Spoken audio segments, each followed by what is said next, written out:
متابعينا الكرام، اهلا بكم في فيديو جديد. باذن الله يا شباب، في فيديو النهارده هنتعرف على جدول مباريات النادي الاهلي في شهر اغسطس 2025 شهر 8 2025 والقنوات الناقله للمباريات والمعلقين.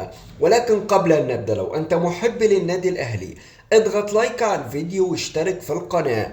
بيستعد النادي الأهلي للموسم القروي الجديد وبكل قوة لبطولة الدوري المصري لعام 2025-2026 بأربع مباريات في شهر أغسطس للنادي الأهلي. المباراة الأولى للنادي الأهلي في بطولة الدوري المصري هتكون يوم السبت القادم الموافق 9 أغسطس 2025 9/8/2025 أمام مودين سبورت على استاد القاهرة الدولي.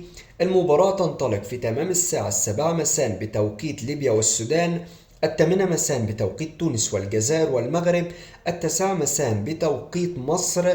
المباراة تكون بصوت المعلق أيمن الكاشف عبر قناة اون تايم سبورتس 1.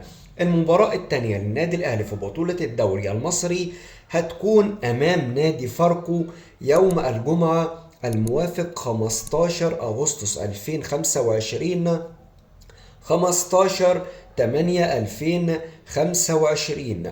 وتلعب أيضا هذه المباراة على استاد القاهرة الدولي وتنقل عبر قناة اون تايم سبورتس، وتنطلق في تمام السبعة مساء بتوقيت ليبيا والسودان، 8 مساء بتوقيت تونس والجزائر والمغرب، 9 مساء بتوقيت مصر. المباراة تكون بصوت المعلق محمد الكواليني. المباراة الثالثة للنادي الأهلي هتكون أمام غزل المحلة يوم الاثنين الموافق 25 أغسطس 2025 25/8/2025 على استاد غزل المحلة.